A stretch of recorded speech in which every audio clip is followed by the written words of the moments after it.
everybody know what this is?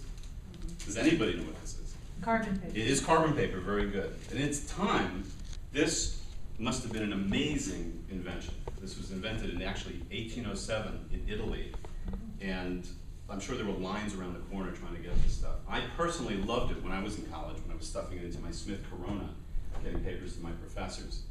Technology is, and of course this was the standard until Xerox entered the picture in 1959, I think it was. Technology is amazing. It enhances our life. Oh, sorry, wait a minute, 1 second. John, I'm sorry about this. I have to call you back. I'll call you right back. Are you serious? I'll tell you later. I'm so sorry. As I was saying, the phone is a perfect example. Communications, one segment of technology. Does it enhance our lives? It's amazing we existed before these things. I love observing human beings. And in particular, I love observing the relationship between human beings and their gizmos. My concern, as the introduction said, is that our awareness may be eroding because of this onslaught of new technology. So what I'd like to do is share 3 personal experiences. These are 3 scenarios that got my juices flowing. I hope it does the same for you. Just entertaining the notion, is this helping us or are these contraptions hurting us in some way? Scenario number 1, I call this, what the hell is taking so long? But I was managing the Jerky Boys. It's a comedy act that I created. The first album came out, and I remember going up to Atlantic Records, and we had scheduling meetings for the 3 months surrounding the album release. We had to do all kinds of meetings, and Valazoli was in the room, 50 people around the table. And he would shout out, Tuesday, 3:30, and I'd scribble it in my daily plans, which I still use to this day. And then I'd wait, and I'd wait, and I heard beep, beep, beep, beep, and I saw people poking around. This is when PDAs had first started. They came out, Palm Pilots in the early 90s. And he would shout the next date, and I'd scribble, and I'd wait. And I remember thinking, what is going on here? Something's not right. It's holding us up. Scenario number 2, I call this crash and burn. Accidents waiting to happen. For anybody familiar with New York, I was coming back from lunch in the Grand Central Terminal. There's an escalator bank that's coming down into the main room. If you know it, it's beautiful. Panoramic view of the great room there.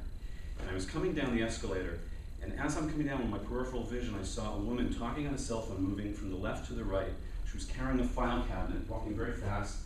And then from the other side, there's a man talking on a cell phone, carrying a stack of papers and a file cabinet. And you know when you're going to see an accident occur, you can just feel it. It occurred. It was violent. It was violent. And the woman went down. The papers went everywhere. When I got to the landing, I got off and I helped her. It turns out they were okay. But what I will tell you is when I was home later on that night, I was relaying the story to a friend of mine. And I said, isn't that wild when you think about it? This woman was on her cell phone. She could have been talking to somebody in Timbuktu, in Akron. The man's on his cell phone. He could have been speaking to somebody in Los Angeles or Tokyo. But they didn't, and it's wonderful when you think about it because it's interconnectivity. But yet they couldn't see one another right in front of their own noses. So it made me think, what's going on with cars? I was almost killed a couple weeks ago by somebody talking on a cell phone in a car. The third scenario I'd like to share with you is called, I'm so lonely. I'm so lonely. I loved taking the bus in New York City when I was living there. I still love it. And the subway. But the bus is especially great because you're above ground and you can see things and you can talk to the person sitting next to you.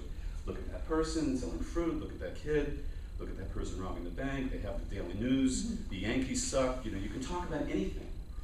I'm here to tell you that I've been watching this, and my friends have said the same thing. And I was just in New York last week for a week, and I was taking the 86th Street bus. No one's talking to each other anymore. People have iPods in their ears. People are talking on cell phones, which they're talking, but it's one half of a conversation, which I have to tell you, not only is it annoying to me, but it's not that thrilling to hear one side of a conversation.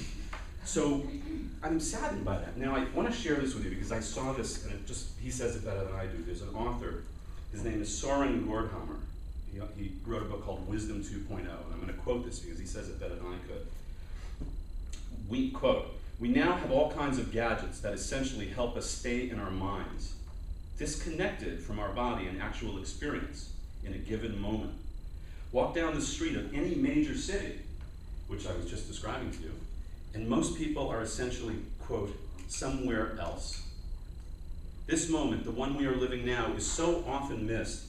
We have become a society caught in doing and disconnected from what we may call presence or being. As Ram Dass used to say, quote, I love this, I should have used this as the fortune. We become human doings instead of human beings, end quote. Here's my point today.